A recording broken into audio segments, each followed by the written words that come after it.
Hey everyone, my name is Andrew Davis, and you are watching Conversations in Pop Culture. And yes, I am scandalous like an Ashley.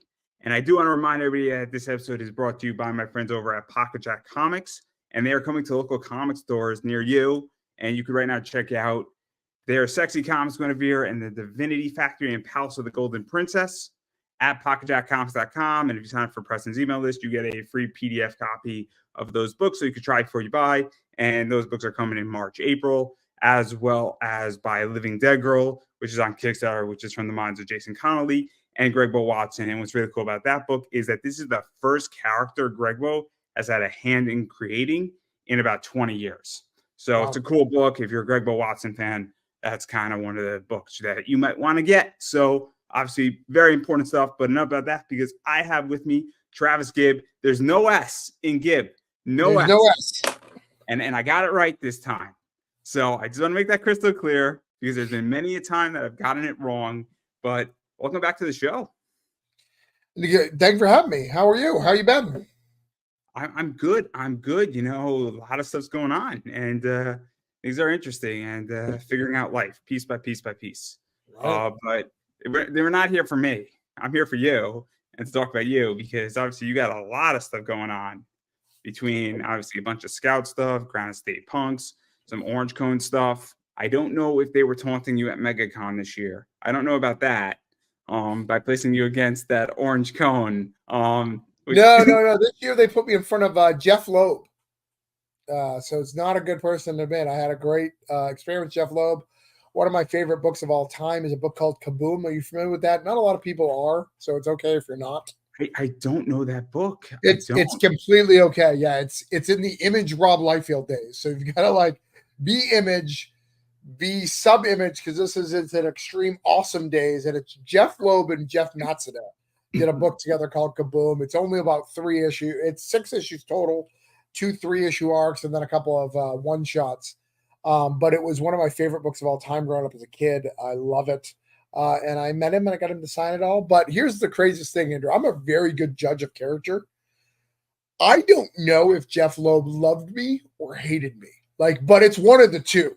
Because his sarcasm is so dry, no idea. I tried to be funny and witty because his signature was $20 a piece, and I was like, because Kaboom is a $1 box, all day $1 box. I was like, hey, thanks for signing this. It's now worth $10. I paid 20 and 10. You've been an investor, and he liked the joke, and he signed all of them. For $20, he signed all 7 copies, which was really cool. Not $20 a piece. I think because he knew I wasn't flipping. Right? I'm not going to be flipping these. So let's actually talk about that before we actually get into some Kickstarter stuff. Obviously, I've had some very cool experiences in comics, and some people are very nice. Some people understand what you're doing for a fan, what's going to be in a personal collection, what's going to be hung up on somebody's wall and be charged. And then some people also don't get it. And some people are just there for the money. And what is this like for you? Because obviously you get a sense of who's there at a con for the money and who's there because they love comics. And it's kind of tricky because I've been in situations where I'm like, this person is going to be a dick and the nicest human being ever. And then you've been in positions where you're like, this person is going to be the nicest person, and they're a dick. And then I don't know if it messes with your head a little bit, but it messes with mine. No, it doesn't really bother me. I don't charge your signatures at cons except for if you're CGCing, and only because I have to bring another, the CGC guy is going to come and witness the thing and be in a different. It's just such a pain in the butt, and I really I kind of be like, what do you got? $5, $2, $1. I don't care. It's not a set thing. It's just more of a this is now our process instead of just me talking to a fan, and then I am losing my interaction with that fan. So let's say you came to get something CGC. You can't sit and talk to me for a minute, right? We're down to business. We got to get that CGC guy back to the thing. So that's the only time. So other than that, I love it. But, when you're small, I'm not small. I've been around for a long time. In fact, I just did the math. I have to figure it out, but I'm very close to my 50th book. I don't know. I know I haven't gone over 50, but I'm pretty close. I got to figure out the number. Published, which is wild to me. It's wild that I've got that far. But finding out, but one of the coolest things about conventions for me is I have a person at MegaCon who literally comes to my booth every year, buys everything. and gets it all signed. If my wife's not there, we'll come back the next day to get my wife sign it. If like I have a letter there or anything. So, those things matter to me. Like we have a great relationship. In fact, now when they come, they drink Diet Coke. So I have Diet Cokes ready. So I give them a Diet Coke and they replace it with a Pepsi for me. So those things are so much fun and, make it all worthwhile, man. For all those bad experiences, you get that. One more, go ahead.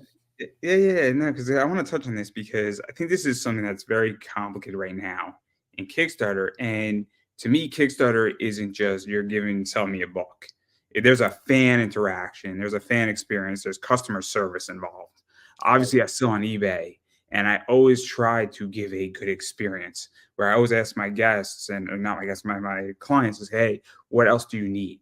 And I mean, somebody where I hooked somebody up with a book with that Kyle had, and I didn't have the book, but I kind of made the connection. I introduced them. I don't know how the deal went. I'm not going to say who the client is. I don't think Kyle's going to mind me mentioning his name.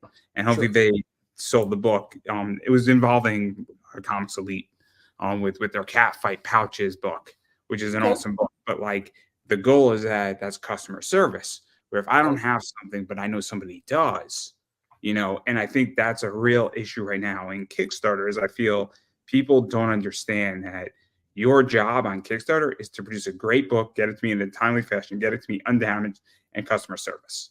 And I feel that's a big problem, at least from my experience. In my last 20 that I backed, I felt the customer service side of that is lacking a little bit. I think it's a tough beat. There's some people who it's a whole thing. Like a Pat Shan book will come in a sleeve. It'll be wrapped in foil. It'll be stuff. And other people are just doing a little. The negative is, I don't think anybody realizes how much Kickstarter. I mean, I think people realize it, but like how much it takes to make these things and how much it takes to get all that stuff. So I think people rush it sometimes when they're sending stuff out.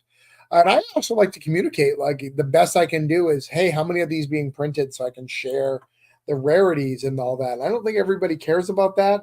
And even more now that we're in the kind of the like boob cover phase where the not safe for work books have really taken off. It's getting even crazier because you're getting people who are in that not safe for work space who, much like yourself, don't customer service. Say what you want about the not safe for workplace. They take care of their books and they send them out when they do it. I know there's some bad eggs, obviously, but the average person who gets a not safe for work, they know that they want that book pristine because they paid for it, and they paid for every aspect of that, every boob, every J, whatever case, they paid for all those aspects.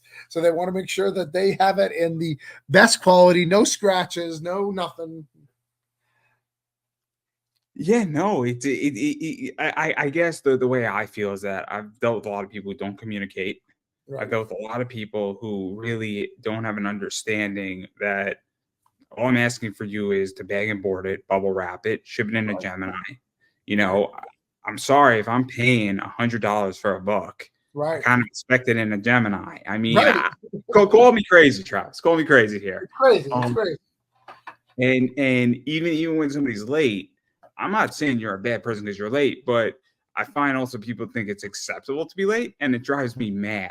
It's not acceptable to be late. If you're late by 3 months, you're late. You're not a bad person. I'm not asking for my money back, but you can't tell me that that's an acceptable practice. And I think that's an issue here where because all I want to hear somebody say is, I know I'm late. The next book I do, I'm fixing that problem. That's what I want to hear. Yeah, I absolutely. And, I used to be able to pride myself in these interviews where I'm never late, but the last couple of books, both my trades are late for quality issues. I wanted to make them better, so they're running late. And we've had some personal stuff going on in my life. I shared it in an update that I'm not going to really go into detail, but like literally we had a couple of months of hell. Like everybody in my extended family had car accidents and COVID and deaths and all sorts of crazy stuff. It was a wild couple of months, but I know who you're talking about, where there's people who literally go, well, it's Kickstarter. It's okay to, it's like, no, it's not. It's really not. Like we decide when we're shipping. That's, unless the world shuts down again, like COVID, there's no reason for it to not hit your deadline, right? You can hit printers now. Printers, yes, the money they're charging a little bit more, but they're delivering pretty fast for the most part. There is a bad egg right now, but again, that's temporary. Those things happen, and nobody gets mad about a couple of weeks. They get mad at months and months and months, and then no updates. It's months and months in avoidance, right? They're not telling you what's happening.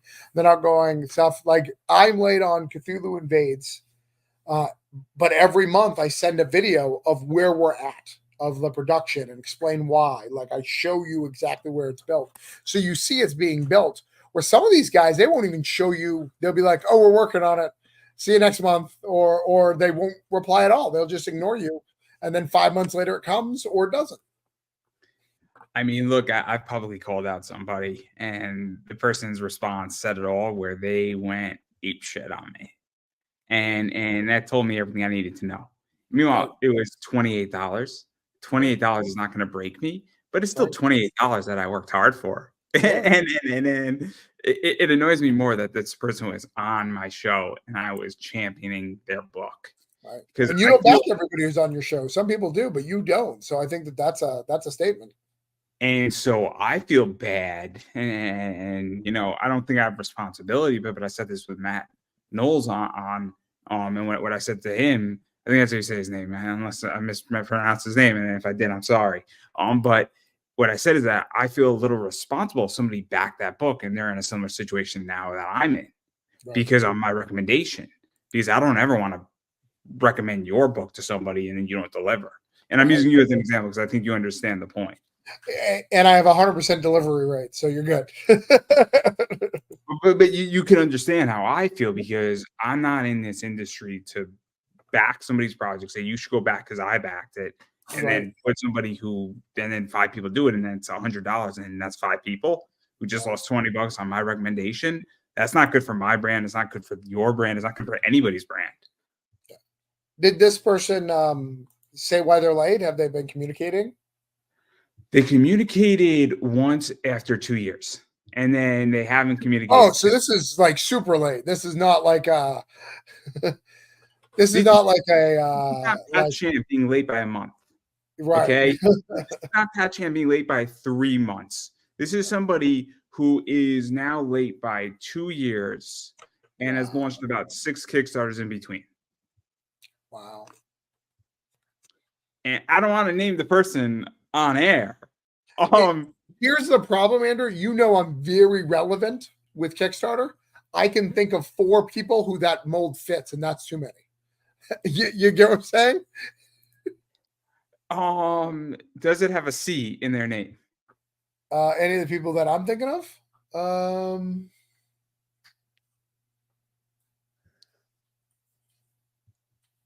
No. Then we're not on the same page on this one. But what I'm saying is, it happens so frequently, Yes. Some of these people, and I have one that one time was 2 years late. He just did an update yesterday, which was weird. It's like, and he read it, was like, I did the best I could. I can't pull it off. Like, did the math and like sent like a half finished digital, said you could print it. And he's like, I tried. And I was like, no. And then tried to get you to back his next thing. I was like, no. He's like, I've done everything that Kickstarter requires me. Yeah, but what about ethically requirement? And I don't know if you know this, but you can sue. Like you can sue a Kickstarter person, because even though Kickstarter says that like things are not promised, that doesn't mean you didn't sign a contract with each individual person. That's a completely different thing. Those are separate things completely. I did not know that. Kickstarter. I did not know that. That's actually really, really interesting. Yeah. I guess it makes sense. For $28, I'm not going to go sue somebody. But if I back $28,000 worth, right, I think I would. And that's why this must exist to some degree, because somebody must have backed at such a high tier that once you go into a $10,000 range, and then, I mean, I've never seen somebody back a $10,000 position, but I'm sure it's happened. Especially in the invention area, right? Like that stuff, of course. So that's really interesting. I did not know that. Because I didn't know that, because I thought Kickstarter absolved that and it would go to mitigation. And again, I'm not a lawyer, so I actually did not know that you could do that. That's fascinating. Looks like I know what I'm doing tomorrow now. Thanks, Travis. I want my $20. Lawyer, oh, it'd be great. You know how funny it would be for $1 somebody did that? Right. There's a thing called the Creative Fund that backs everything for $1, and they hold everyone accountable who hasn't done it. It's all been a big master plan. They've been backing everyone for $1 for years, so they could do a class action lawsuit against everyone. That would be something else. That'd be something else. But I do want to back out of this, and I do want to talk about your Kickstarter, because I think the one you're running right now needs some love. And I know you're fully funded, and it's Voodoo Nations, and I enjoyed Voodoo Nations. I made some money on your retail package. Yeah. I made about $5, and I still have like $4 left. So it's not. I'm not getting rich off of you, but You're not getting rich off me, right? But I broke even, which is the first step. Which is important, right? I mean, all things considering, my goal always when I buy a retail package is to break even, because if I break even, and that's including the eBay fees, by the way. So right. eBay takes 13% for those who don't know. So I broke even on that, but obviously this is, I think, the fourth issue. Correct. And what is the story of Voodoo Nations? Because this has been going on for what, 3-4 years now?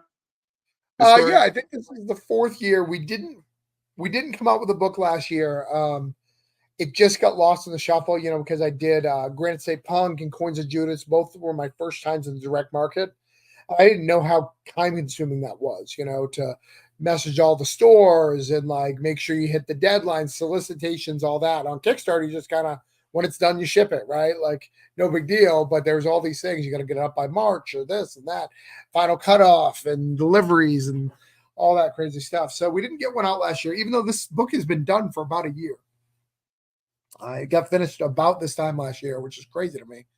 Voodoo Nations is about two missionaries, RJ and Brent, and they go to Brazil. They meet up with this evil voodoo priest who messes up their marriage, kills one of them, puts a spirit in them, and then they've been traveling the world to New Orleans, to Mexico, to actually, that's the only other two places they've gone. But they've been traveling the world, getting hunted by various voodoo priests that's kind of get involved in their life and kind of mess up their marriage. The husband wants nothing to do with anything anymore. He's kind of wants to embrace this new life. The wife is trying to save him, and it's a love story about, how far are you willing to go for your loved one, when they're not right, when they're not going well. The story was based off of a real life experience. When my mom died, I kind of went a little crazy. I was partying a lot. I was not thinking right. I was doing a lot of fucking stupid decisions. And my wife sat next to me and fought through it, even though I remember sitting in front of her and going hey, I don't know if I'm going to be the same person. In fact, I know I'm not going to be the same person after this. I am not going to be the same. I don't know if you're going to be the person I love. I don't know if I'm going to come back to a normalcy. This may be who I am now. I don't know. Because I was doing shit where the next morning I was like, what the fuck was I doing? I would just do things on a whim. I'd be like, I want to go to the bar at 1 a.m. and pick a fight because I want to fight and be done at 2. I was doing weird, crazy, stupid things that I shouldn't be doing. And that's where this book spawned from. I wrote a fictional version to kind of, see what that looks like. And that's where we're at.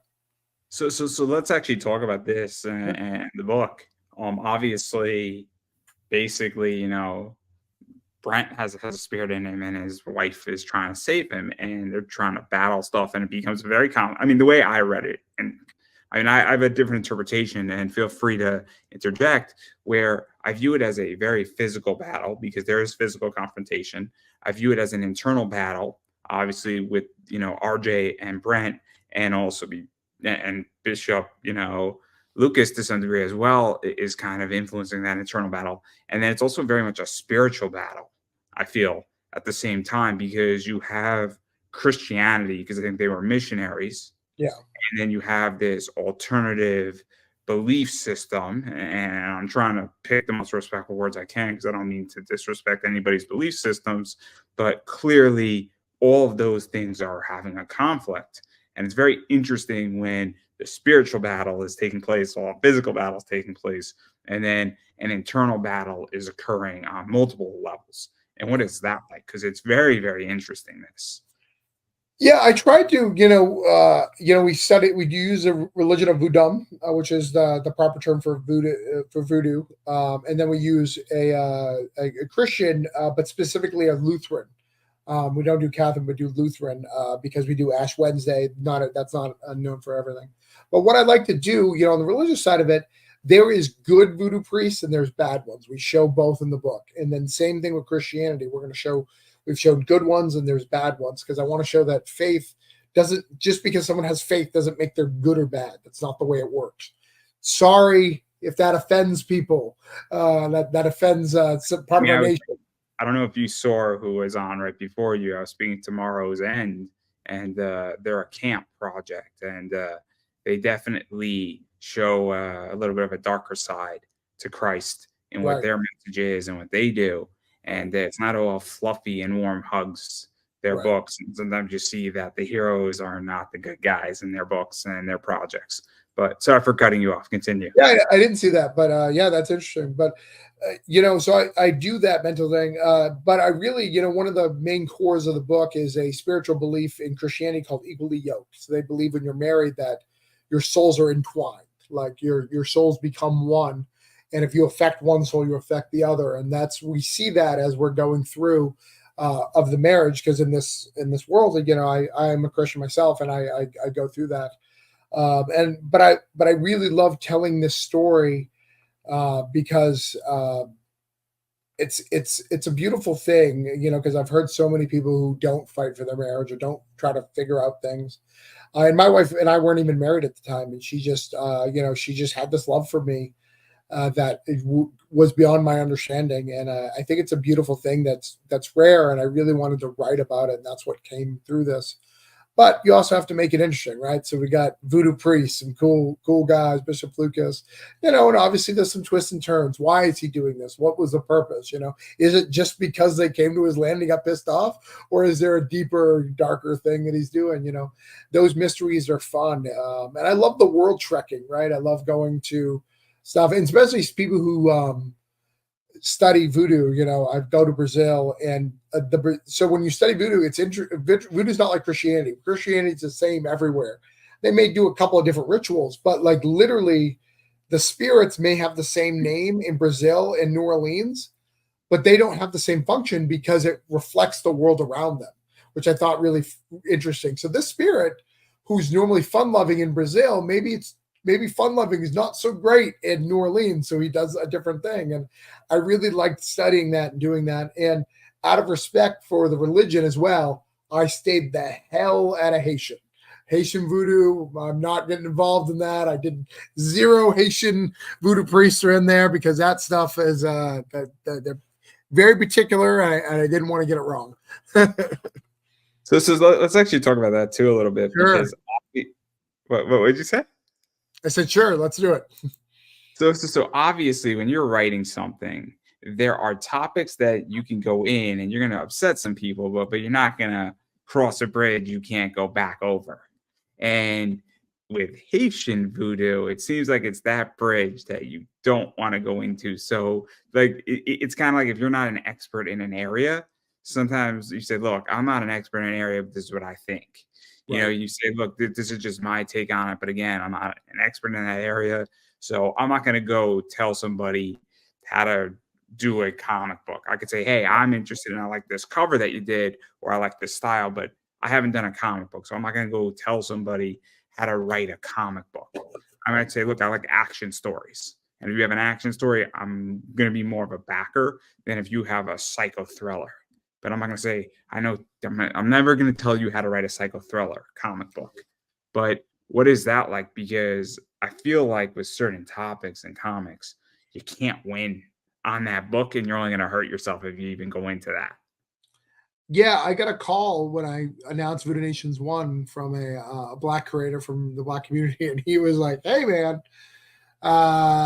you're traveling some ground there. A lot of people in the Black community really, really respect and love this. So I want to make sure. He's like, I'm not telling you what you can and cannot write, but I am saying that there is an eye, there is an opinion, and you can easily offend someone without knowing. And that was one of the reasons why I didn't do the Haitian part.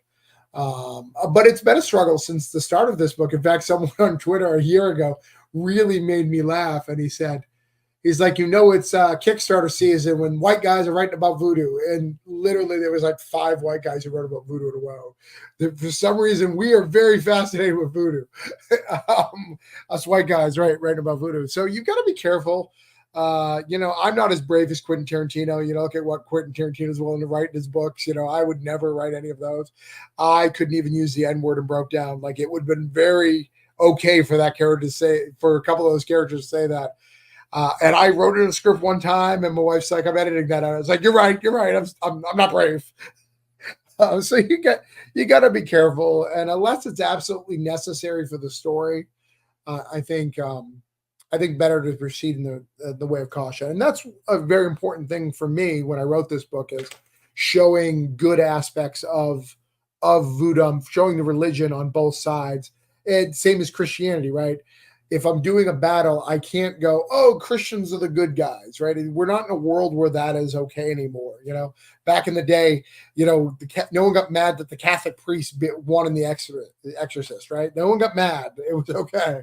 But in today's society, you've got to kind of show all aspects, and then, oh, this is a bad branch, so it's okay. I don't know why we've got to that. Good and evil is just not as black and white as it used to be.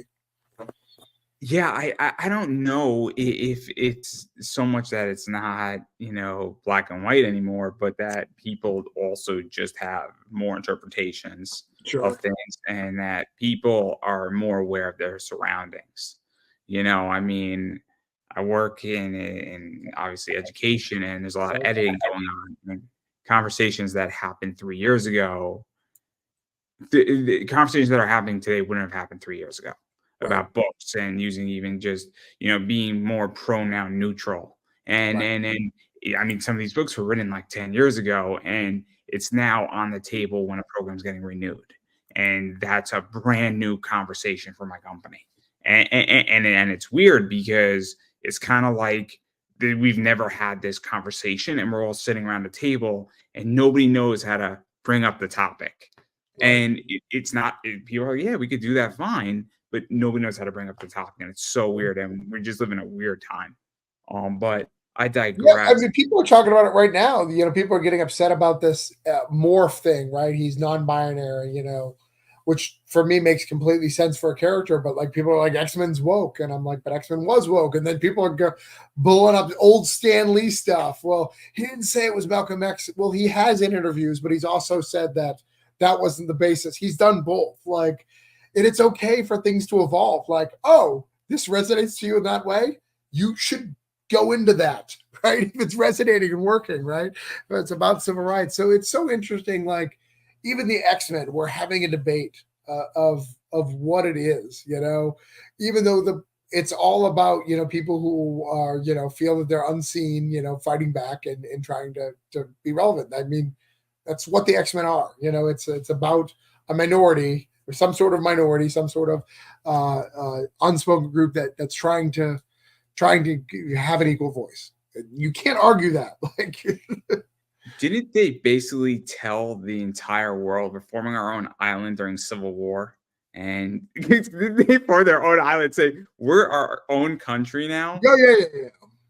Like, I mean, the X-Men as a whole, like, if you take everything they've done, especially Professor X, he's a fucking villain. He's done more evil shit than Magneto. If you take all that stuff that they've done, like, there is no way in a real world that we would not wipe these people out. Like there is a reason for them to be hated and feared, because they do crazy shit. Like, in the current run, they're on the run, but right before it, they literally figured out immortality. And we're never sharing that with any of you. Oh, we can make sure that you don't die, you don't get sick, you don't get anything.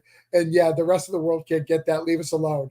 Oh, you're mad at us for that? Okay, all right, we got an island. Oh, island's not far enough? That's fine. We'll take over Mars. We've got a whole planet. How are you happy? Like, what do you want? It just gets wild. I really do enjoy the X-Men a lot. Yeah. Because but I agree in which that I mean I enjoyed X-Men Civil War. I thought that was funny that they were like, and then Deadpool joined them too. Didn't he just join them like? He does that. You know, that's the only time I like Deadpool. So Deadpool most of the time annoys me. I like him in his own book, but when he's in another book, he tends to bug me. But I do like when he makes a crazy decision that just makes logical sense. Like he'll be like, "Oh, I'm going to side with you." It's a better example for Punisher, but X-Men's done. There was a thing where Civil War happened, right? Everyone knows the Civil War. The hero sprite Punisher shows up. They have villains on the side because they don't want to be registered, and Punisher kills them. And he's like, "What?" Like, Cap beats him up. He's like, "But they're bad guys. Like, this is what I do."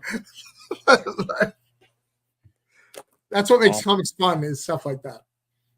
I agree. So getting back to Voodoo Nations, Yeah. because the thing that I also think is interesting and where we're getting to, because this is issue 4, there's one more issue I think left in this. Correct. And what I think is on the table, and this is just my thoughts, is that I don't think death is off the table in this book, where I think that this book could end with one of them dying, RJ killing Brent, and I don't think it's off the table. And that's what I think is getting interesting about this issue, where we kind of pulled all the punches out, and now it's an all-out, everything's on the table.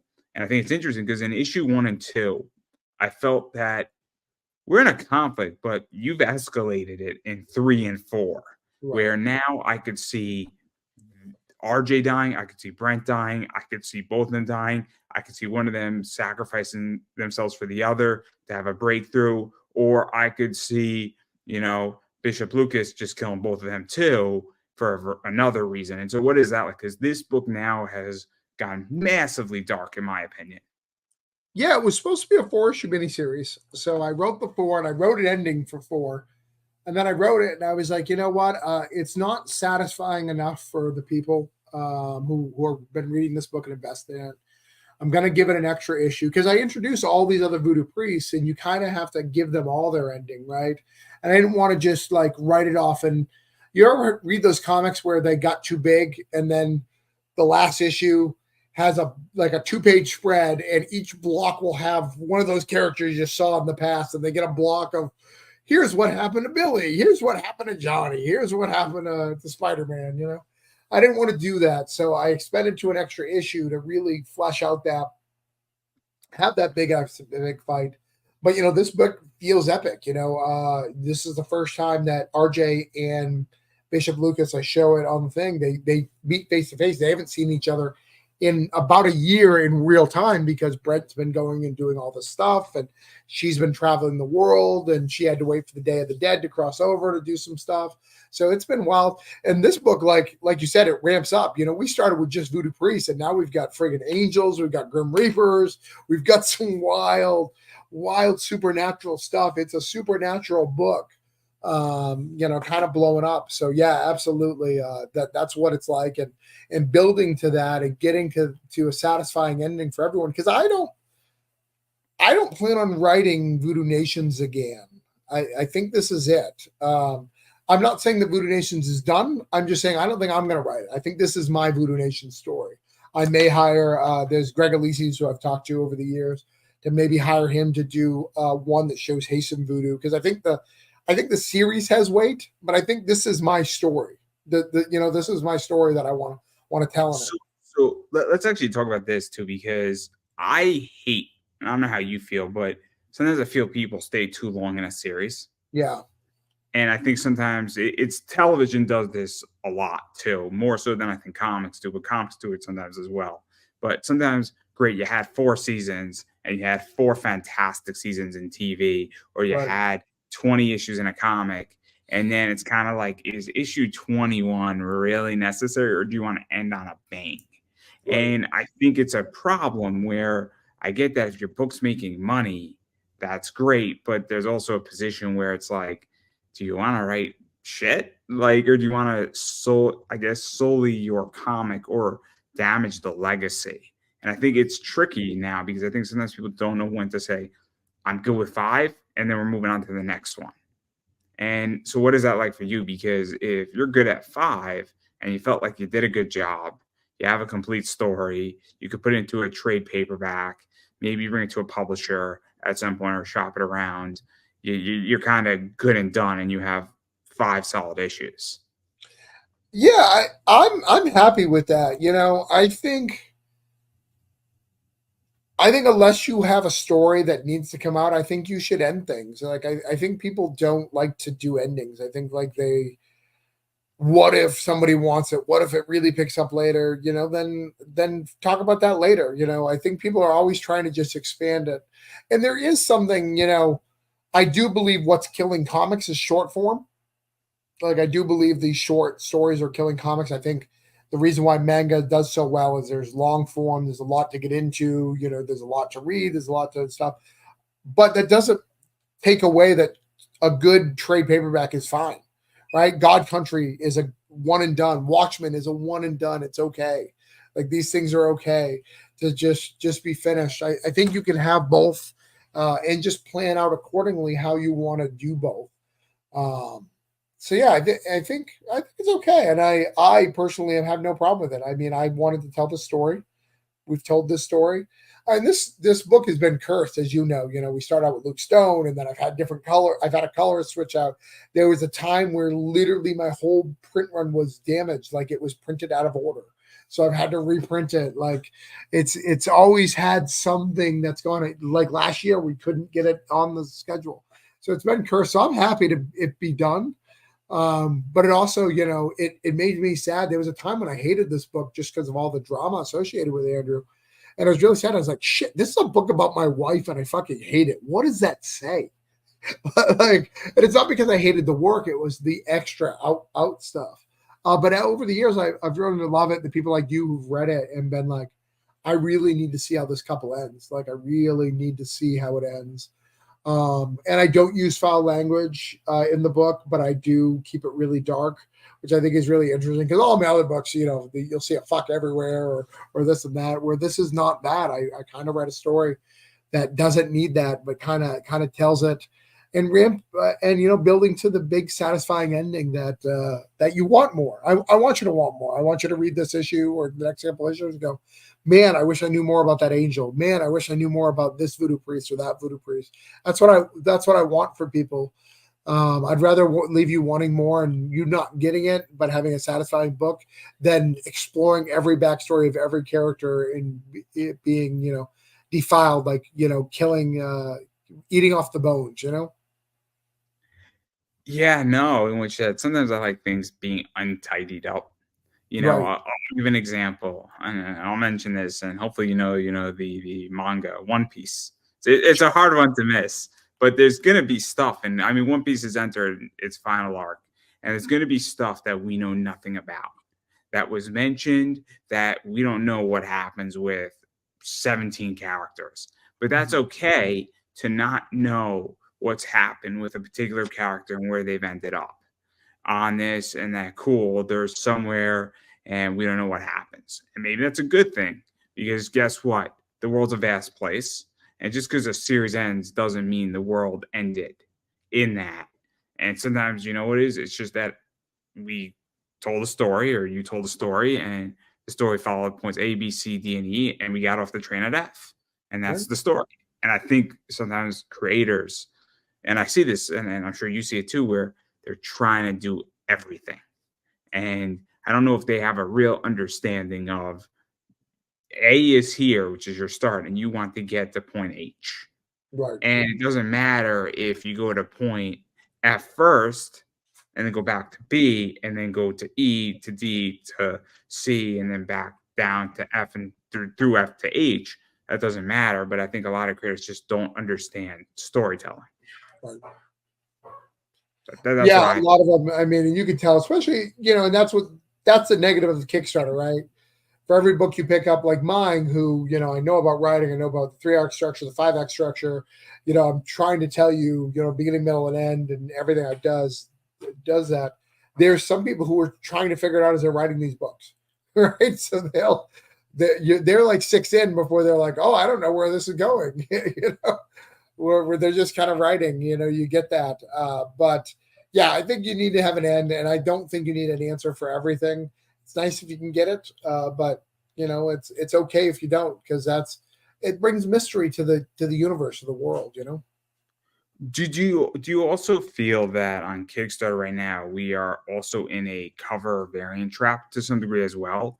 Which because I also feel that to some degree also hinders story, where if somebody does 10 variants and they're doing 50 to 60 to 100,000, or even if they're doing 20,000, all of a sudden sometimes their story gets messed up and people don't even read their story, but they like their cover art.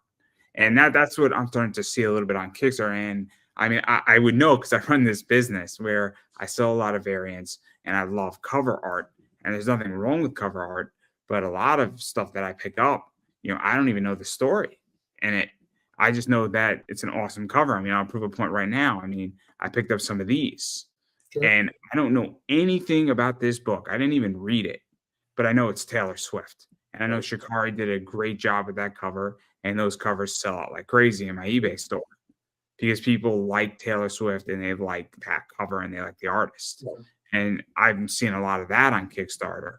And so I don't know how you feel about that, but I also feel that's part of the problem to some degree why we're in this weird place, because there's a bunch of great stories on Kickstarter, but there's a bunch of bad stuff, but a bunch of bad stuff does like 20,000.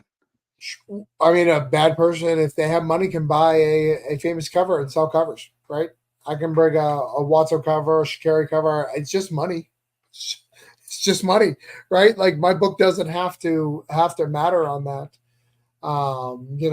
which sucks, but that's a reality, and it's the quickest way to make money, right? You'll notice the more covers I have on a campaign, the more money I make. Why is that? Because for every one person who just buys cover A, there's a bunch of people who, if 5 of them buy the all 7 cover combo, that's going to raise my numbers up. It's just the way it is. I try to keep it in a reasonable amount of time, of 4. I try to get a good cover on each one. I try to at least have the covers tell the story of what's going on and do the best you can. But yeah, I definitely feel like the cover game gives you a false sense that the book is good, but I don't think it tricks anybody, right? You've never seen any of these books with all these crazy covers that, oh my God, I've got the good books don't need that. Like Sync right now that's live. I'm sure you saw it. Sync is like at 20-some. Doesn't need booby covers, doesn't need any of that stuff. Covers just by the main artist, didn't have anybody else do it, and he kills it because the story's good. The covers are just secondary. You look at White Ash, same thing, or even going to Pat Shannon, even though he does a lot of covers. Look at Destiny New York. It's a trade. You can't really have more than 2 or 3 variants. It's good, so it's going to sell. Versus the other ones. No, I mean, I agree that story matters, but I also think that sometimes like and Pat has put in a lot of work with Zenoscope, and Pat has a lot of trust in the community. So I don't think when I back Destiny New York and people come across it and they get into the Pat Shan machine, as I like to call it, right? Pat obviously has a huge following from Zenoscope. So if you like what he did with Van Helsing, it's easier to say, cool, I've never heard of Destiny New York. Let me try it. Oh, it's Pat Shan. So, and Pat has earned all of that. There's no doubt about that, because Pat has spent 10 plus years building that reputation. So, but I actually have a weird story that, I have a story that I think you'd like about that from MegaCon. There was a guy who sat with me. I asked him what kind of comics he likes, and he said he started naming off Zenoscope stuff, and I started looking up what he liked, and it was all Pat Shan. He has been following Pat Shan, even though he didn't know his name, which I thought was fascinating to me. He's like, I started with Robin Hood, really liked Robin Hood, and then I was like, okay. Van Helsing. Oh, all right. So you're following Pat Shan, you just don't know his name, which I thought was really interesting. That is interesting. I mean, I got into Zenoscope through Gretel, and then I got into Chuck Dixon, and then I read some Pat Shan, and then obviously I read a bunch of Van Helsing, and then I read Robin Hood secondary. I think Robin Hood came first, and I'll be honest, some of the Van Helsing stuff is better than the Robin, and some of it's better than Van Helsing. But I also don't think it's the writing. I just think that sometimes a story is just better. because it's not an issue of writing. Sometimes just a concept is better. Robin Hood. I'm trying to think of like the first trilogy of Robin Hood is killer. It's just killer. It's brilliant. That whole first trilogy is amazing. But then like the last stuff that Pat wrote for Van Helsing was great too. Like the last three were fantastic. So, but I digress. I think you're right. And I think that stuff comes down. I mean, Pat Chan would have to be here for me to 100% confirm. But I thought that some of that stuff comes down. Zetascope has like a basic plot, like the editorial team of Zetascope, and then they write it. So it's not always the writer itself. They get the basic plot and then they flesh it out. Also, it's that sometimes a character is just in a weird spot. Right. Sometimes a character, if Robin Hood just had a massive breakthrough thing, you can't raise the bar like to the next level so quickly again, where you got to reset it. So it's kind of like in wrestling, you have a freaking banger match and you need a cooler match. You need to reset the crowd so that you could reset the expectations so that it could spike up again. And sometimes it just happens in comics. And I'm sure, you have had situations like that too, where it's just, it is what it is. But, I digress. But I do want to talk about this book and even how it's been cursed, because obviously Voodoo Nations is a solid book. I don't think it's your best book. I think Broke Down and 4 Dead Bodies is your best book. I really do think that. It's the book that I enjoyed the most, and I think it's actually your best book because I think it's witty and I think it's fun, and I think the story is unexpected, where I did not expect how that story was going to go, and I thought it was very much a surprise, and I thought it was coming out of the gate, and I also thought it was a fun book. Right? You could disagree. Feel free to disagree. But I do, but that's okay. It's still my writing, so I'm happy either way.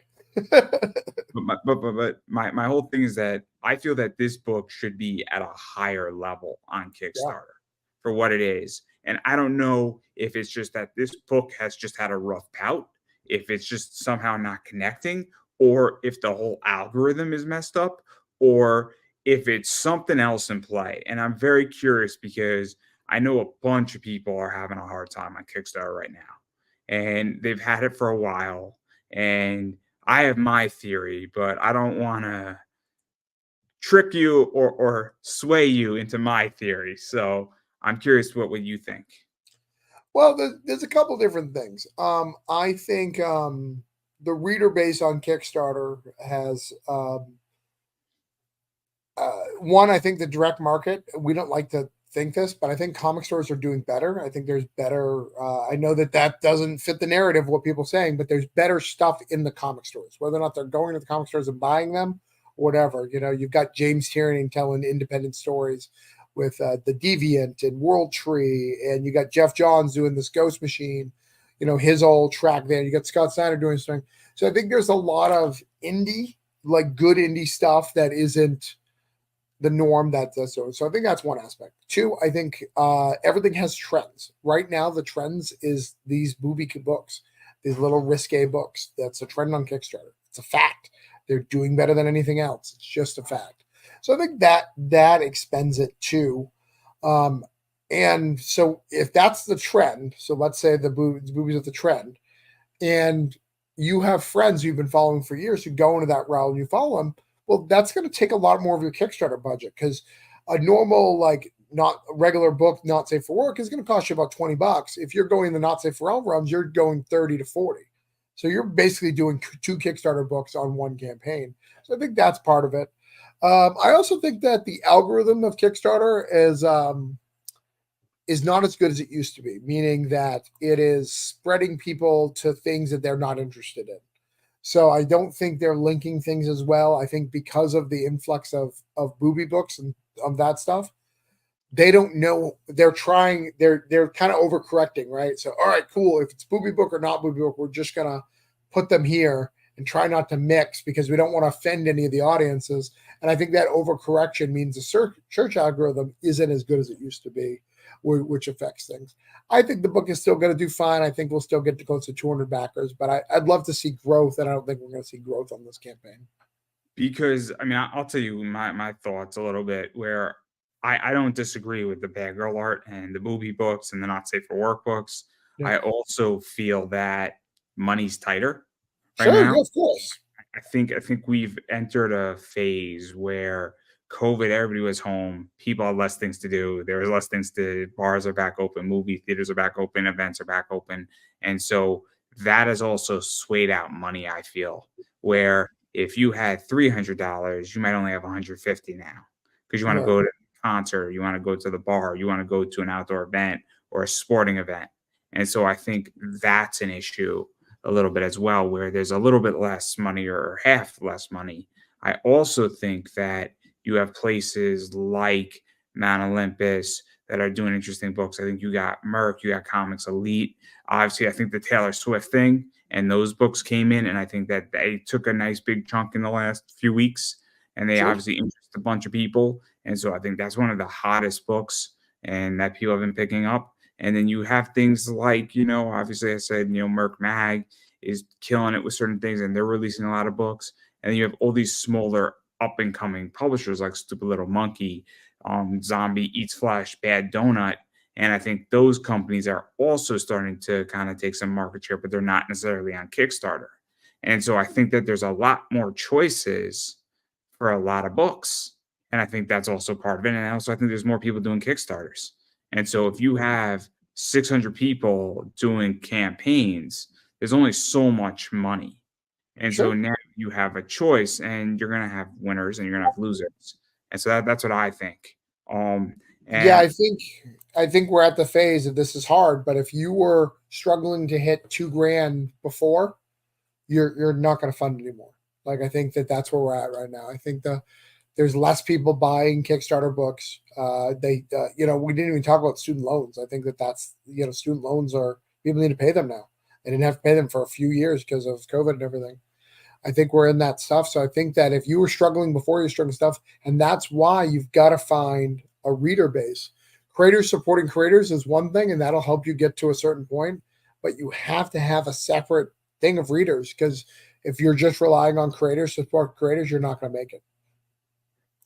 I think I'm going to go a step further, and I haven't really discussed this, but obviously I sell books on eBay and I'm coming to Whatnot. And the reason why is that I'm learning that eBay is becoming tougher and tougher and tougher. And I Sure. think that people have to figure out also that maybe you have to figure out where to even move your books, who can help you move your books. And I think you also have to say, cool, maybe if my Kickstarter does, 3 grand, I can print another 50. And sure, I can do some cons, but can I sell my books on eBay? Can I sell them on Whatnot? Can I sell them on Facebook Marketplace? And even just finding a buyership. And I think Sure. that's also part of the issue too, because at a certain point, even if you are not necessarily finding a readership, but if you get an extra $500 and now you went from 3 grand to 3,500, I think that's also part of the problem. And when I speak to creators, I don't think they want to put in that additional work. Where I feel like a lot of people say Kickstarter is the be all end all. And I think you obviously have a publishing deal with Scout, and that's helpful in certain ways. And obviously, I think you've gotten away from the mentality that Kickstarter is the be all end all. I don't think I mean, if you still think it is, correct me if I'm wrong, No, but I mean Kickstarter is just a means to me to get things published, so I can hand it to a publisher to level up. My goal is Marvel and DC. Not everybody has that goal, but that's my goal. So I need to make as many books as I can to give a great portfolio, and hopefully someone looks at the portfolio and go, "Dude, this guy's got his stuff." So I make professional books and do it, and it's working. I had a meeting with a major publisher 2 weeks ago that separately from everybody else, I get to pitch. I don't have to have art. I don't have to have anything. I can pitch just a story, and they'll find the artist, find the whole thing. No people don't get that anymore, but it's because I'm leveling up and doing the work. Because my end goal is not just the comic; it's to make more comics for more people. That's why I do more and more every year. no, no, no. It's interesting. I mean, I think unfortunately people don't want to put in the work, Right. and I think it is a very complicated thing. I didn't get to this stage in my show, and I am just getting good. I'm not even great. I am just getting good. And it's taken 10 years, and it's probably going to take another 10 years for me to even be above good, to be Right. honest. But every time I do an interview, But what happens is that I do get bigger and bigger guests now in a lot of ways. But, it takes a while. It takes a lot of emails. It takes a lot of finagling. It takes a lot of hitting somebody up. And I don't think that people realize how much work it takes. For me to get, I'm having a voice actor who plays Fujitora from One Piece on. That's a big deal. Guy's been an ADR director and basically produced and helped produce Neon Genesis Evangelion back in the day with ADV films. So big deal of somebody who's been very instrumental in anime. But I don't think that if I didn't do all of his friends, that interview would be coming about. Sure. And to get all of his friends took 5 years of legitly asking, and then you get one, and then you get the next one, and I think that's what you've done. And I think, unfortunately, I speak to people, and they just, like, I could hear that they don't want to fucking do it. Well, but you can see the difference. So even though my numbers aren't like crazy huge like I want them to be, I'm still funding in like 3 days where other people aren't. Some people are still struggling to get 100 backers. I'm going to that next level. I'll end up at 200 something. My numbers are growing, just not at the growth I'd like. And again, that's me. Like, I'm not telling people what I'm doing, but I have been doing something new to try to get a fan base. It's not for this book. It's for another book, one of my other books. But I'm in different places to reach fan bases because, being in the same Facebook groups, same people over and over again, it dies. You only get so many people who are going to add to that, and I build my communities. I have my Discords and all that to build communities to help do that. And you've got to do that. You can't just rely on Kickstarter to build your audience because there's not enough. Kickstarter is just one avenue for you to sell your book. There's tons. I agree. And this is why I want to go on Whatnot, because you can build a very effective community on Whatnot. Right. Sure. And then, there's people who are doing it. And when you have 5,000 people following your store, you may not have 5,000 people watching you, but that's 5,000 people that if you're live, they're going to get notified that you're live. And even though you're selling a book, if all of a sudden your names are all the same, without a doubt, there's going to be crossover. Yeah. And so that's one thing. And then also what I figured out is that content sells. I mean, I hate to say it, and I don't know how you feel, but obviously I started doing a lot of micro content, and I went from 345 subscribers to about 574 in about 8 months. Now, I'm not thrilled about that growth, but that's a big growth for me. And some people might say, oh, that's nothing. But when you're doing a little bit of micro content with no marketing, that's the thing that made the difference. But it's a lot of fucking work. And it's about those audience. We mentioned Kyle Willis earlier. When I sell it, I have everything on my website. You can buy all my books on my website. But you know what? If I go to Kyle Willis's shop and do a Whatnot show with him, I'm going to make $1,000 that day, even though you could have just bought it on my website any day of the week. Because Kyle Willis has an audience, and if Kyle Willis says my book's good, it means something, and that matters. That's why these Whatnots and things like that, these things matter, but they're all part of a whole.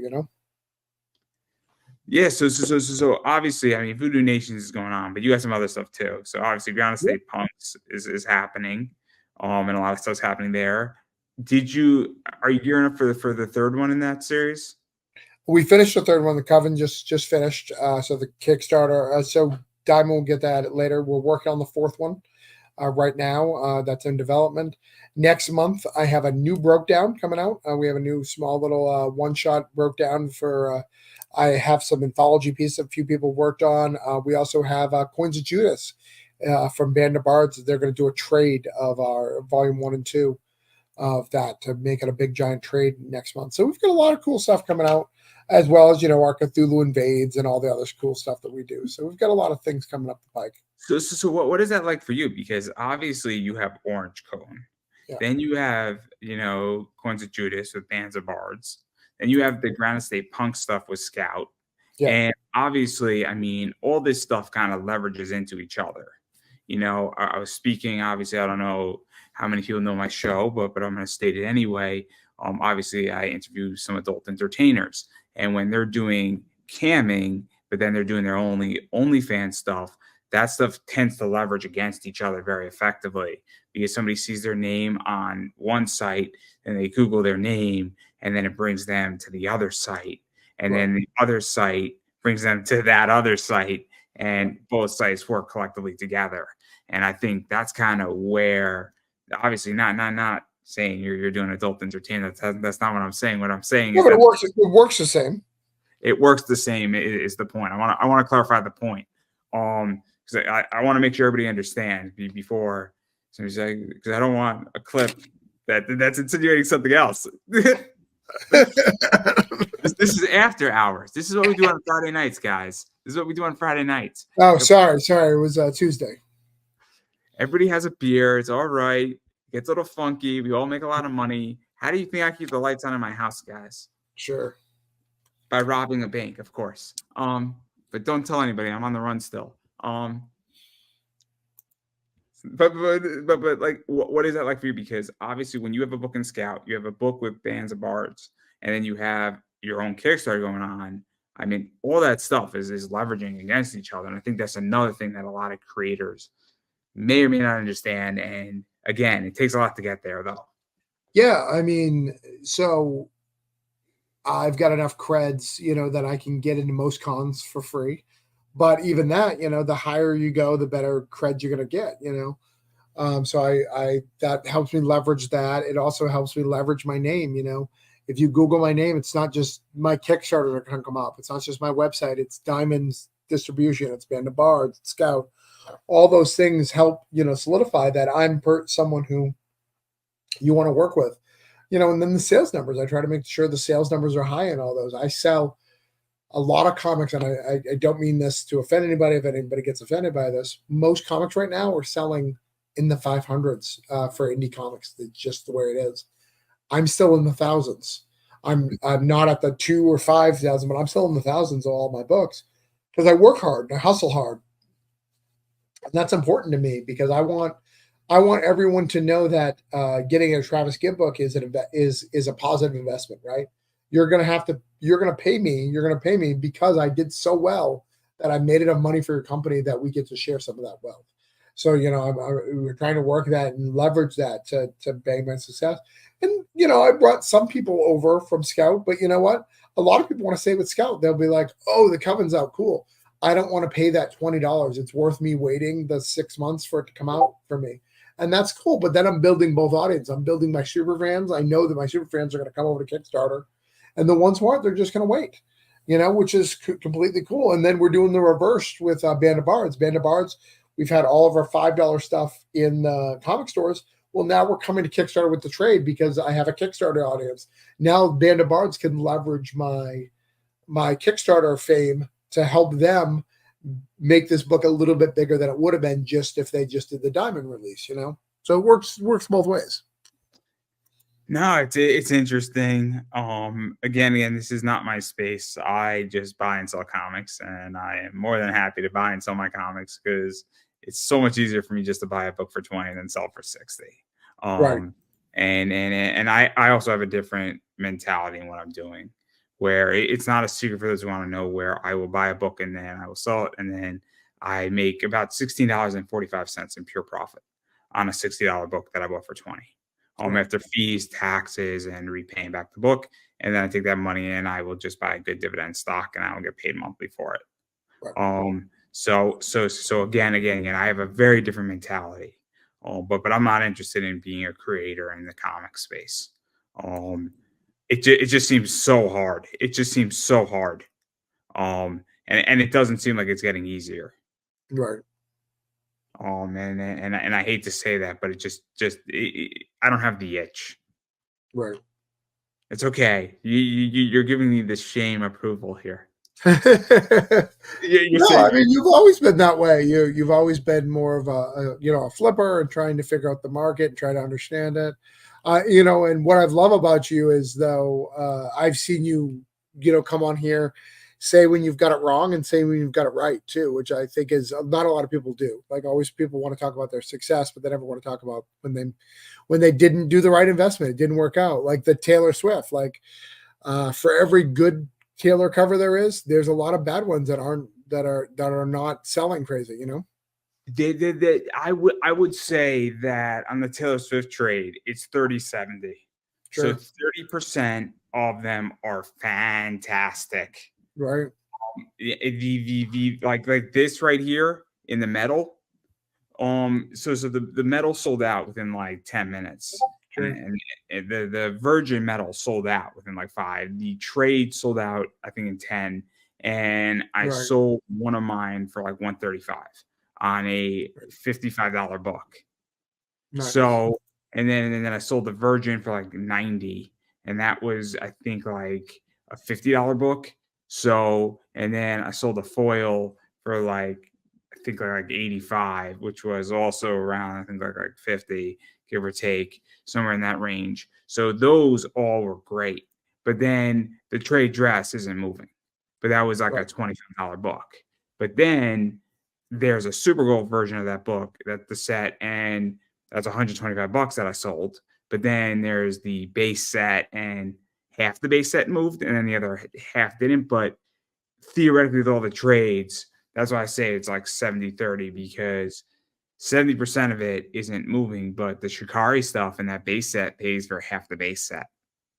Right. So I'm the first person to say that, but I've also undersold books. I've also oversold books. So again, it's a collective on the whole package. But again, I don't recommend anybody doing this unless you are fully committed and you know what you're doing, and you have risk tolerance. Because I mean, I don't know what I've gotten wrong, but I've gotten a lot of stuff wrong in this sector. But it is what it is. All it takes is T Swift telling Swifties that you don't want to buy this, and then you're over, because she can control her fans that way. Luckily, she has not cared about the comic in any way, shape, or form, so that helps. I mean, like, I bought the Travis Kelce's. I thought they were going to do good. They haven't moved for me, so that was bad on that play. Sure. And look, I was wrong. I was expecting Travis Kelce to propose to her after the win, and I was wrong on that. I was very wrong about that. Right. But if he did, I would have made a lot of money. I would have made a lot of money. My bookie gave me really good odds, and let's just say I had 10 to 2,000. So he gave me like 1 to 2,000. So I put $10 on Travis Kelce proposing after the Chiefs won. So half the bet was met and the other half wasn't. But imagine if I won that bet, right? Everybody on Kickstarter would have gotten a whole pledge. They would have gotten just straight down the whole share the wealth. I figured that, but nobody was supportive in the comic community. I'm like, guys, you all realize if this happens, all of you are going to get money from me, and nobody was supportive. It's very upsetting. I'm sorry about that. It was in your best interest, everybody. Clearly. I should have called Taylor. I should have called my people. Yeah, you should have. Somebody must have known and could have made it happen. Right. We needed that Patrick Mahomes magic. Right. I mean, did you watch the game? I mean, that was. I watched half of it. I got sick, so I left at the halftime show. I left. I was not feeling well that day, so I slept all day. So I watched up to the halftime, but I knew the Chiefs were going to win. I felt it in my heart. Like, it's just the way it was going to be. I was ecstatic because I made a decent amount of money. I'm $30. I made about 75, so I was very happy. Sure, a lot of people made money on that day. Yeah. And then I bought stock with that money. But I digress. Me and my investment advice. This should not be taken as investment advice. I do not want to be your financial advisor. And if I did want to be your financial advisor, the only person I'd be financially advising is myself, and maybe Travis if he so chose. Travis Kelce, by the way, not Travis Gibb, for the record. No. I only advise people if I add an S to their last name. Oh, okay. So I would advise Travis Kelce. I would advise him and advise him to, do that knee on the knee, and then you'll make bank. So many things I could say. But I actually do want to dive into this whole Kickstarter stuff and even what you're doing, because again, I think what you've done is fantastic. Going from, what was it, like negative burn? Yep. It's one of my early books. Here? Yeah, I actually just did the math. Like I said, I'm coming up to my 50th published book, which is wild. So obviously you've done everything. Obviously you've also done the whole Cthulhu invades. Are you doing Fables next with that? Yeah, we're doing well. We're not doing Fables because he can't. It's much like that Michael Scott episode where he declared bankruptcy.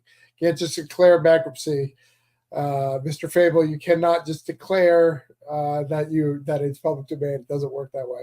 But we are doing. We're going to do fairy tales next. Yeah. And so obviously, I mean, the Cthulhu invade stuff is great. I think Wonderland was better than Oz. No offense. Sure. I felt No, I think it is better. I think each of them will get better. Neverland, which is almost done, is the next best one because I'm meeting better people and better connections and making better books. You know, we're I getting didn't good read Neverland. I didn't read it yet, so I can't tell you if it's right better if it's got it right. because I haven't gotten it yet. But when I do get it, I think it's going to be. I'm going to read it, and then I'm probably going to reread all three of them, and then I'm going to probably say, okay, cool. Oz was a lot of fun. Wonderland was better than Oz. And then Neverland is going to be interesting, to say the least. But again, I'm not judging it yet until I have it in my hands and I sit down Sure. uh, and I will fairly critique it to the best of my ability. But yeah, so obviously though, I mean, you mentioned what you want to do is that you want to be in DC or Marvel. And I'm curious because I don't want if I was going to comics. I mean, I have one 6-issue arc I would love to write for DC, and then I'd be done. And then I want to write Teen Titans West because I think Teen Titans West is amazing, and I think doing the Teen Titans in San Francisco, the San Francisco Titan Tower would be a lot of fun for 6 Yeah. issues, and have them kind of be like the Rebel Teen Titans, but be more like sort of gray and not be necessarily good guys, but not be the bad guys. And I have an idea for it. I have a pretty good concept, but it would have to be under DC Black. And so that's what I would want to do. And I would do it for free because I just want to do it. And it would be a lot of fun. But I am curious though that why you want to go to the big two because to me, the big two don't carry as much weight as they used to. And I think there's better places, and I think kind of the creator-owned space is where everything's at. Um, I agree, and a lot of people agree with you as well. But it's what I've always wanted to do. I don't think I don't think I feel like I will ever fulfill my goal until I get to write, some of these characters that I fell in love with. They're what made me fall in love with comics. It's not about the money, it's not about the fame, it's not about any of that stuff. It's not to level up my career. I can do that in creator own space. I could do that by getting a good image title and getting my name there, working through Vault and doing that whole thing. But there's something about these characters that I really want to tell and I really want to tell my stories of. I think I have a love for them and I think I have a knack for it. I just actually got in a fight with somebody the other day and they're like, you want to write for Marvel and DC? I was like, yeah. You're going to sell at your indie roots. I was like, no, like one does not oppose the other. Like I can still do both. I think people think if you want to do that you never want to do indie. I'm going to always do indie. I'm always going to want to create my own stories, my own universes, all of that. But that doesn't mean I don't want to play with Spider-Man. It doesn't mean I don't want to play with Gambit and X-Men and Nightwing and Spawn and all these cool characters. I mean, Teenage Mutant Ninja Turtles is a dream job for me. Like all these things I really want to do, and I think they're achievable. So I'm going to keep going until I get there. And I'm not going there to change the world or change the status quo, but to lay my stamp because that stuff matters, to be part of Spider-Man, Peter Parker has more fictional friends than we will ever have in our life. He is a fictional character, but he will outlive us. Like that's fascinating to me. You know what I'm saying? Like that's crazy. It's interesting. It's interesting that you bring that up because I had Steve Stern. I don't know if you know who Steve Stern is. No. Steve Stern did Zen Intergalactic Ninja. Oh, okay. Yeah, I know that book. Yeah. So obviously we were speaking, and what Steve said to me is that Zen will outlive me, Lamar Supreme. He'll outlive you, Andrew. And it's kind of a crazy concept when a character is going to outlive me. Now I'm 31. I don't know how old you are. I think Steve's a little bit older than you. And I think Lamar's a little bit older. He might be around your age. but he's a little bit older than me. But it's one of those things where it's kind of crazy to think that if you create a character or even Right. Spider-Man or Superman, that stuff's gonna outlive us. And it's cool, but it's also like, wait a second, like how influential is Spider-Man Peter Parker? Right. So, I mean, it's just interesting that you brought that point up because I think it's something that, until it's said out loud, I don't think people realize. Yeah. Yeah, no, that's super important to me. And I don't know why, because I am like 1 out of 100. When I talk to most people, they're like, "Well, I'll let Marvel and DC beg for me one day," and I'm like the opposite. I'm like, "Do you know an email where I can start begging? Because I would happily work for them." Like I'm the opposite. I want that so bad, and and I think I'll get there. I do. I didn't think that when I started this because it was seemed so far away. But as I keep working, I think I've got enough juice. You know, I'll probably be making Venom, right? Uncle Ben and Venom mixed together in the Edge of Venom verse, because I'm not good enough for the Spideyverse. I don't think I'm going to be writing Spider-Man or Avengers anytime soon, but I do think that I can get into the like one shots and the little stuff, and that'd make me happy. That's good enough for me for now as I grow and keep doing this stuff because it's super important to me, and I love modern comics, and a lot of people don't. Like I buy tons of modern comics every week, and I read them every week. I love them. I'm not this hater and like, oh my god, it's not exactly how I remember it when I was a child. Sorry, not my problem. So let me ask you this about modern comics because I'm curious. I think people's expectations have gotten out of whack on comics and storytelling. I'm going to ask you a question, and hopefully you're not going to get angry with me on this question. I really enjoyed the TV show Ted. I really enjoyed it, and I understand that it's low hanging fruit. Tom Hutchinson was teasing me a little bit about it. I'm like, I thought this was great because I turned it on and it occupied me for 40 minutes and I was laughing for most of it. And sure, were the jokes, not the greatest jokes on the planet? Sure.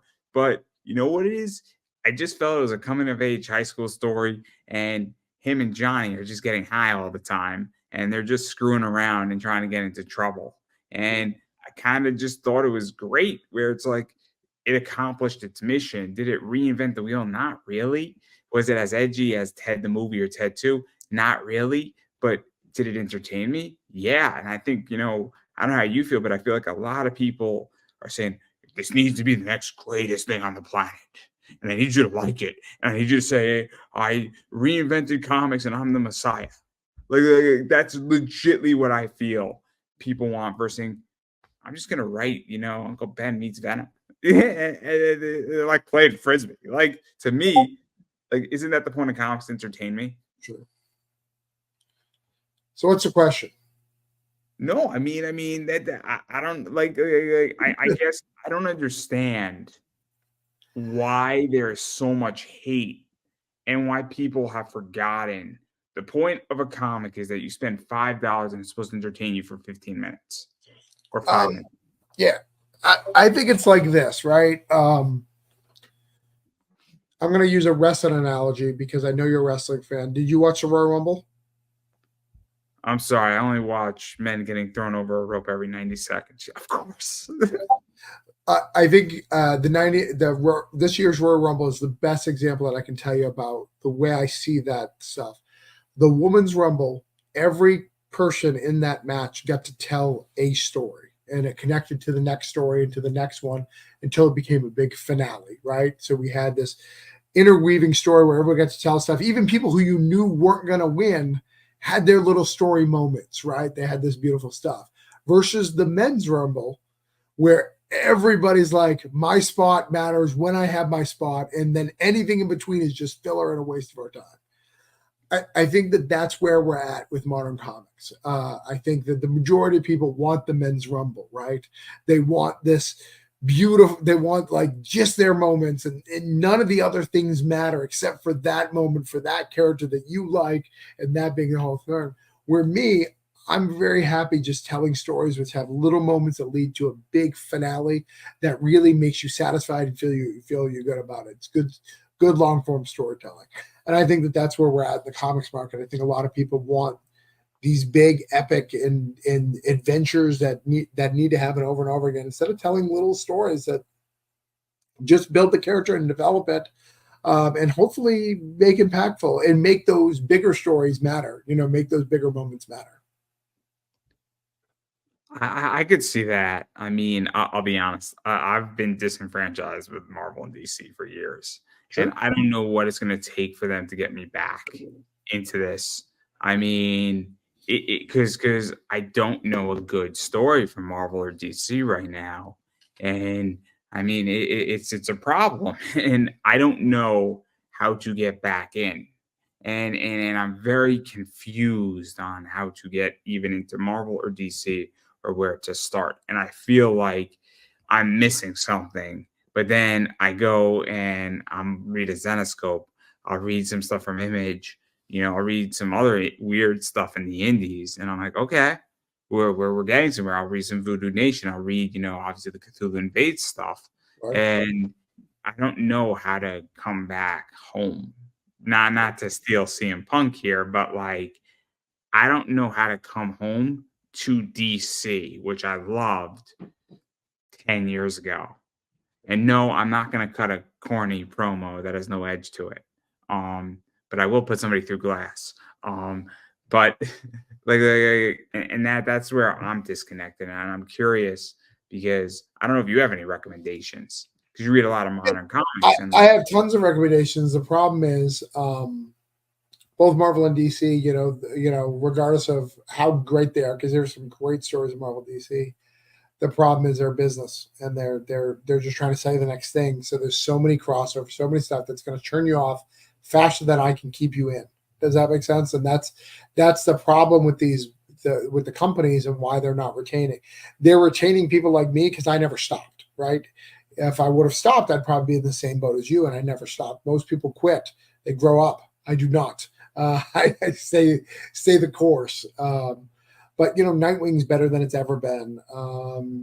Teen Titans right now is, you said you're a Teen Titans fan. Right now, it's really, really good. The best writers on it. On the Marvel side, anything by Jed McKay, it's gold. His Avengers, his Moon Knight, his Doctor Strange. I've never thought I'd like a Doctor Strange book, but I fucking love it. Every month I get excited about it. It's on the top of my stack.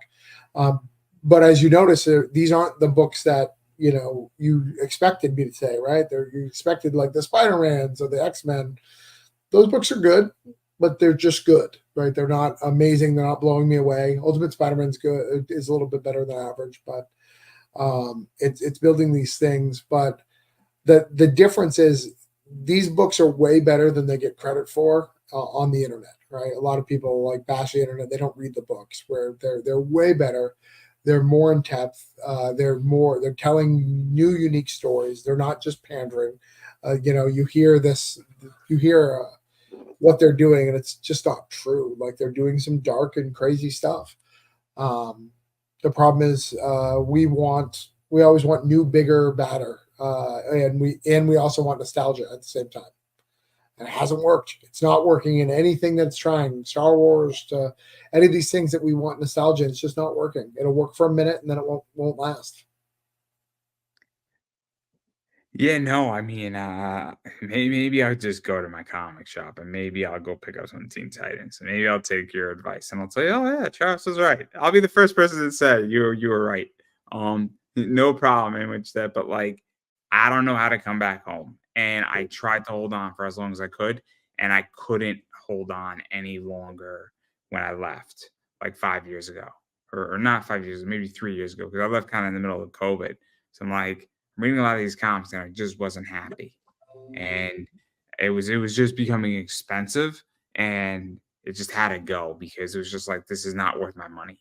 Right. And that's how I felt. And I'm not opposed to trying Marvel or DC again, but like that's just how I feel. But I digress. But I do want to ask you three more things before I let you go. Um, but obviously, which characters would you want to write for Marvel first and for DC first if they called you tomorrow? I'd like to write Gambit for Marvel. Obviously, Spider-Man's the main answer, but like, let's be realistic of what I could get. I would want Gambit or Nova, or Ghost Rider, like one of those characters. I think would be really good for me. I've got really long arcs that I think would do well, so those would be my first pick. But I'd love to land if I could have whatever I wanted. It would be Spider or Daredevil, of course. Okay, and then obviously I want to take a step outside, of comics, and I do want to talk about wrestling. And Okay. so obviously we are in a very interesting position in wrestling. We're not going to talk about VM at all because that's a crazy entity in its own right. That whole thing, but it's created a unique position where we have The Rock now in this, we got Roman in this, we got Cody somewhere here, Seth Rollins is around, and where do you think we're going with this? Because WWE has pivoted, has had a page turn, has switched up the plot, has shaken up the book. All the characters fell out, and they put them back into the panels. And what do you think WrestleMania is going to look like? Uh, we're gonna look at Cody Roman, Rock special guest referee. Rock betrays Roman last minute. Cody wins. Okay. I have no idea based on the elimination who's going to win the elimination for Seth Rollins because I have no idea who they're going to face him. I'd like it to be KO, so it's not going to be him. Probably Drew McIntyre, which is a bad play, but I think they're trying to keep him. I think they're afraid to lose because I know he hasn't signed yet. I think they're trying to keep him. Even though, like, I think Drew going over to AEW is literally he's going to get lost. There's already 1,000 big guys over there. Like he's going to get lost. So, then Bailey. I think Bailey's going to come out on top. I think she's going to win. I think Gunther's going to retain whoever he fights. I don't know who it's going to be, but I think he's going to retain. I think you're going to see the Usos. I think that's what this Raw was about, is getting the Usos to fight WrestleMania. And those are all the matches I care about. So you're not a fan of the Judgment Day versus the Awesome Truth? I mean, I love R-Truth. He's amazing. But I think all that's doing is building R-Truth and burying Judgment Day and everyone around him. And I don't think that was the intention of that storyline.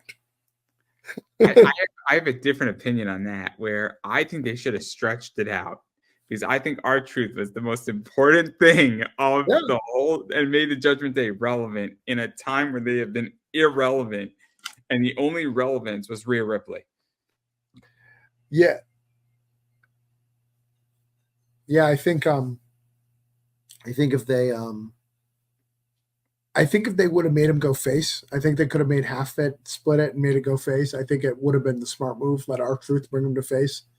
I think that would have been the smart move, but they didn't do it. I mean, they have destroyed the Damian Priest character. He's one of those, they do this every couple of years where they just don't let him cash in, and they weaken him so much, so we don't even care. I don't even care, like, when he does it now. I think Dom is still good. I think that, they were talking about Dom Brock was the rumor. I think that would have been a great match. I think that would have been some good stuff. I'm really sad that we didn't get that.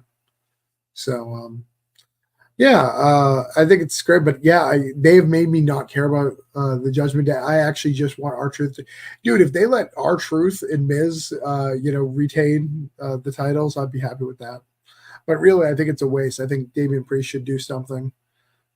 In fact, I wouldn't be surprised if for some reason they're stupid and let Cody lose, if Damian Priest takes out Seth, because I think Seth's really hurt. I think Seth can do one match, and I think he has to give up the title. I think he's got to get some stuff. I think he's actually hurt. I mean, I have my own theory on what WWE should do, but I have a crazy idea, and I think it'd be brilliant. I would like to see Seth Rollins versus Becky Lynch. That's what I want to see. That's what we all want to see.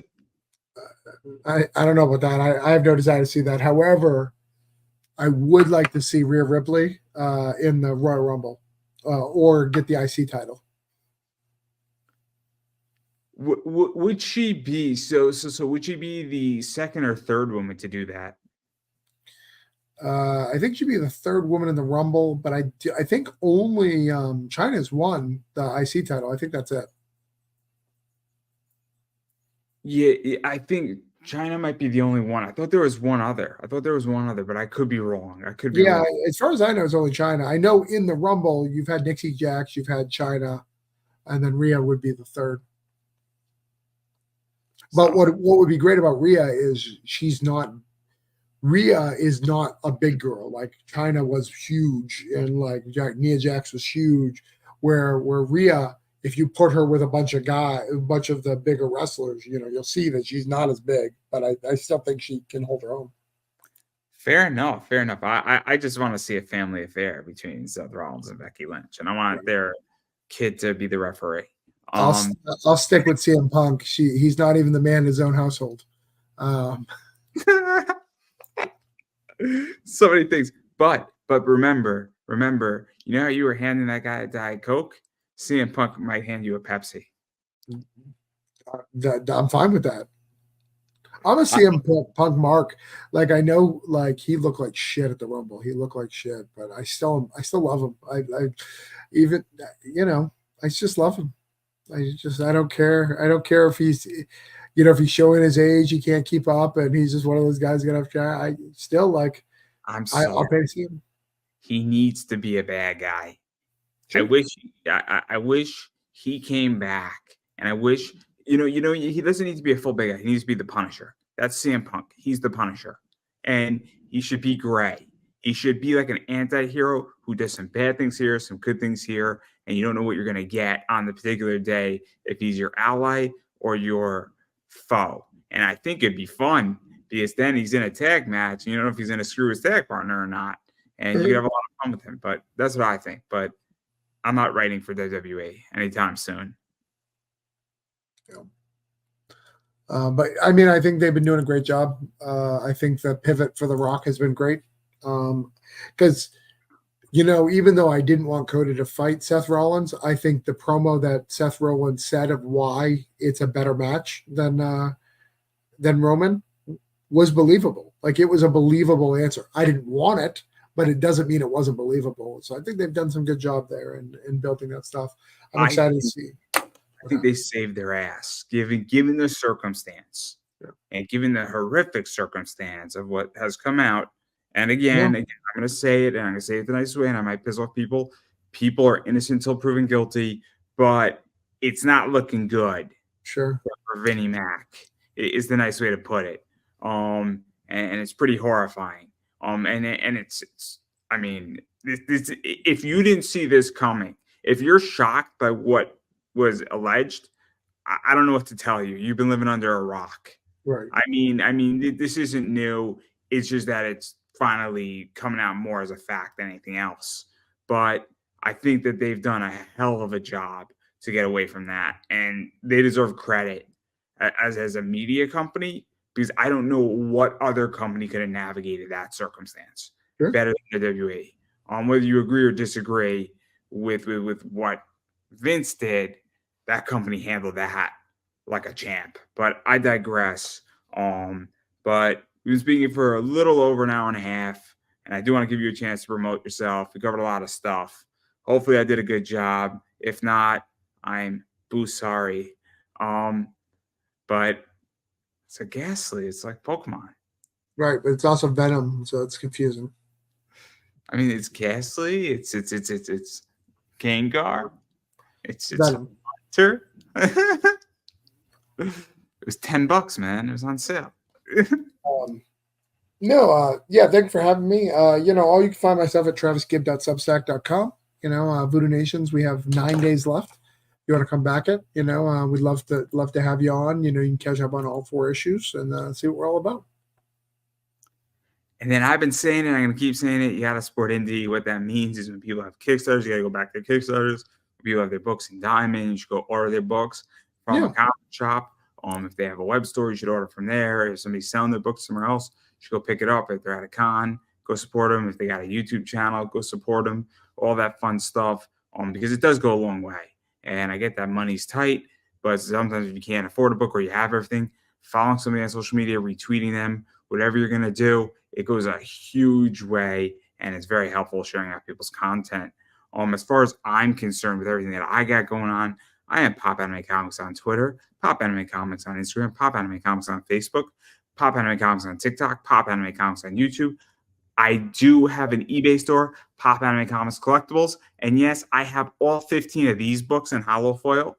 I bought out that print run. It was very climatic. I was very proud of myself when I did that. I also bought out this one as well. So if you're looking for those books and talking about big booby books, I got you covered. And then I also have a few of these in, but they're hard to see. I don't know if you saw anything, Travis. Did you see anything? I didn't see anything. I wasn't covered at all. I didn't see anything at all myself. So if you get a package from me and you get that card and you see it and you're having a hard time when you open up the package, I don't know what to say to you. Customer service, though, you'll take care of it. Exactly. We'll just give you an attitude adjustment right off the back of my shoulders. But all jokes aside, obviously, anything Pop Anime Comics is mine, and I don't have anything else that I want to promote, so I'm going to give you the final word. Yeah, that's it. Voodoo Nations, like I said, in March we have Coins of Judas, and we have another Tales. It's called Tales from Canyon City, which is a broke down one shot that we're doing. So lots of cool stuff coming up. Follow me at travisgibb.substack. Good. Click Voodoo Nations on the Kickstarter, and that's it. Thanks. And I don't think I could have said that any better myself, everybody, and that is a